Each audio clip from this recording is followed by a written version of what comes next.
This is Barry Zalma on insurance. I'm an attorney who is retired from the practice of law and now spend my time as an insurance claims consultant and expert witness, an author and producer of these videos. Today, I'd like to talk about the mortgagee clause in the standard commercial and homeowners property insurance coverages. Contract language used in almost every state protects the mortgagee, even when the named insured commits arson or in some other manner intentionally damages the property that is the subject of the insurance. The language of the standard mortgage clause exempts the named mortgagee from wrongful acts or omissions of the named insured. The courts consider a mortgage clause to be a separate policy of insurance. The insurer generally has the burden of proving the fact of fraud, and if it wants to deny the claim to the mortgagee, must also prove that the mortgagee was actively involved in the fraud, a task that is almost impossible. The standard language states in part, quote, "The insurance under this policy, or any rider or endorsement attached thereto, as to the interest only of the lender, shall not be invalidated nor suspended,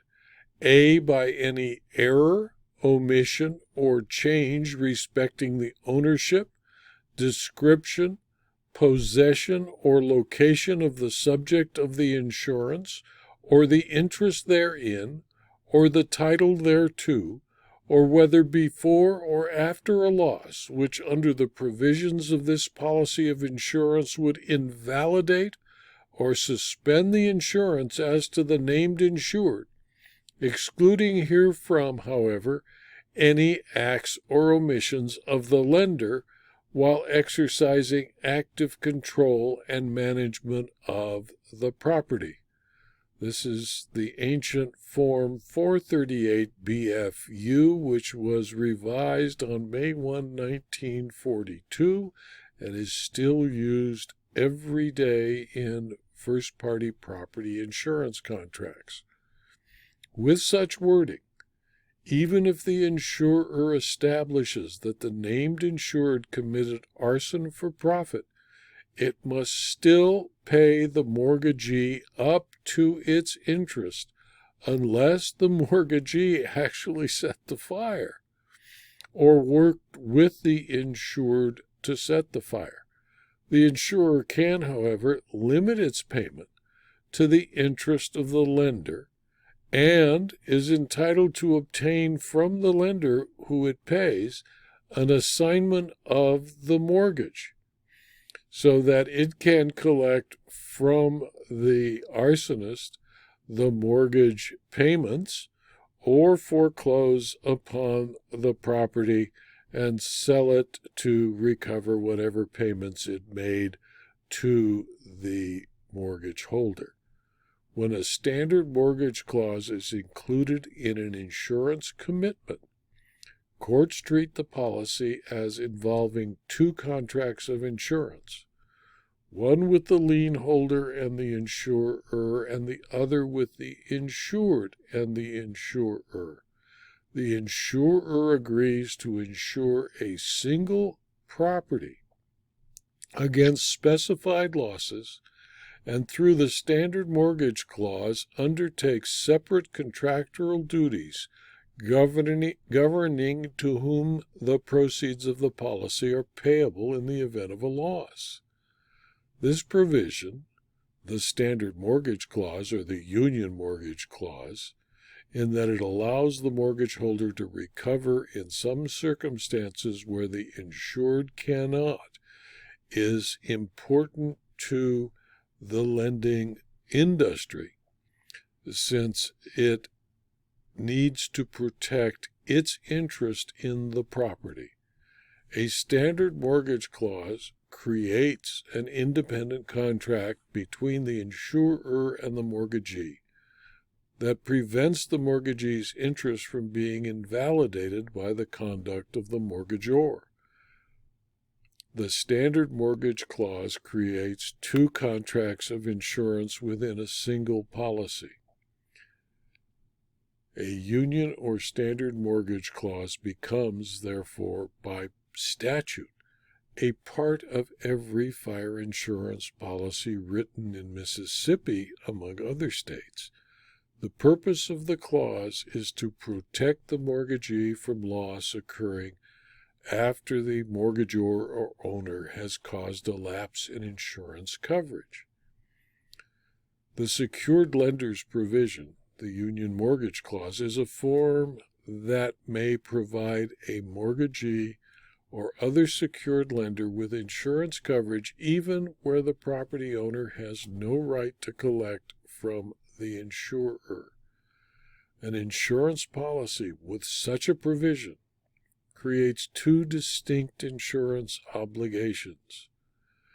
and the secured lender provision or other standard mortgage clause protects the innocent secured lender, and only an innocent secured lender, against the loss of insurance coverage as a result of acts, default, or neglect by the named insured. For reasons totally unknown to me, some insurers, when they defeat a claim by a named insured and pay the mortgagee, refuse to take an assignment of the mortgage. They claim they do not want to become a part of the real estate industry, and by so doing, they make a gift to the mortgage holder and to the insured who did something like burn his house down with an intent to defraud the insurer a gift. It is necessary and reasonable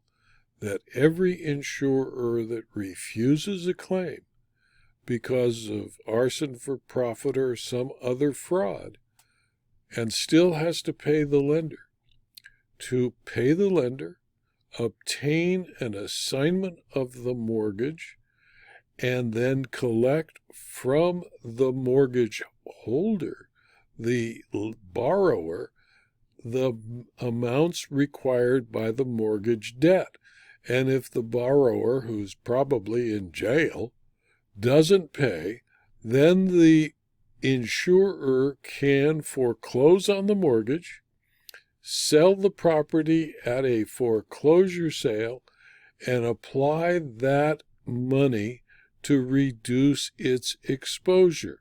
And since in most instances in the United States the land is probably more valuable than the structure, and that the loan is usually less than the value of the land and the structure, paying the mortgagee and selling the land after demolishing the destroyed structure will reduce the amount that was actually paid by the insurer, and the insurer will recover under its rights of subrogation and under its right as an assignee of the lienholder money to reduce its exposure and money that will add to its profits. This video was adapted from my book, Zalma on Insurance Claims, Part 104, which is available as both a Kindle book and as a paperback from Amazon.com as one part of the 10-part Zalma on Insurance Claims treatise. If you found this video to be useful or interesting, please convey it to your colleagues. It's free, and please subscribe to my YouTube channel, my Rumble channel, and my blog so that you can learn about future blog postings and videos. Thank you for your attention.